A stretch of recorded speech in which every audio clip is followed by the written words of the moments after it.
कल अतिरिक्त मुख्य सचिव महोदय ने हम वीसी ली और सभी डिस्ट्रिक्ट हॉस्पिटल मेडिकल कॉलेज इनको अलर्ट मोड पे आने को कहा और उस संदर्भ में आज मॉक ड्रिल रखी गई।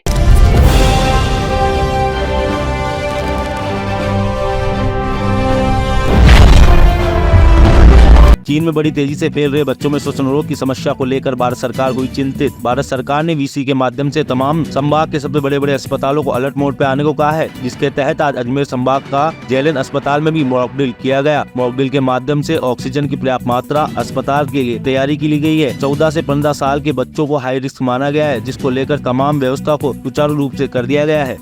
जो चीन में जो बच्चों में जो श्वसन रोग की जो समस्या हुई है, उसके संदर्भ में भारत सरकार चिंतित हुई। उस संदर्भ में कल अतिरिक्त मुख्य सचिव महोदय ने हम वीसी ली और सभी डिस्ट्रिक्ट हॉस्पिटल मेडिकल कॉलेज इनको अलर्ट मोड पे आने को कहा और उस संदर्भ में आज मॉक ड्रिल रखी गई और उस मॉक ड्रिल के अंदर जो भी प्रारूप आया उसकी तैयारी की व्यवस्था के बारे में यह जायजा लिया गया और आज हमारे पास में उसके संदर्भ में पूरी तैयारी कर रखी है हमने सब।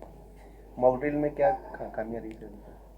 मॉक ड्रिल के अंदर अभी खामियां तो ऐसा कुछ नहीं हमारे पास में। इन्होंने बेड के लिए कहा कि आपके पास में इसके लिए सारी के जो बेड हैं वो हमने चिन्हित कर लिए जो हमारे पास में है और हर बेड में ऑक्सीजन और आईसीयू की facility, ventilator, oxygen concentrator, oxygen generator और बायोकेमिस्ट्री के जांच, माइक्रोबायोलॉजी, एम्बुलेंस, ये सारी की सारी हमने उसको चिन्हित कर लिया और सारे प्रभारी को हमने बुला करके उनको सेंसिटाइज कर दिया कि इसमें अभी हमने रखा है कि अगर कोई भी इंडोर के अंदर जो मेडिसिन और या पीडियाट्रिक्स के अंदर जो इसमें हैं, जो मेडिसिन में एल्डरली पर्सन और पीडियाट्रिक्स के अंदर जो 14 से 15 साल के बच्चों को और कोमॉर्बिडिटी और प्रेग्नेंट लेडीज़ को अपन ने इसमें हाई रिस्क माना है इसके अंदर, तो ये वाले अगर आते हैं तो इसके लिए आपको उन मरीजों को कहाँ इंडोर करा जाएगा। तो हमने पास में ट्रॉमा वार्ड है, इस ट्रॉमा वार्ड को हमने पूरा करा है। इसमें यहाँ हमने 22 बेड रखे हैं और आईसीयू में सब में है, सब में वेंटिलेटर है। इसके अंदर से हमारे पास में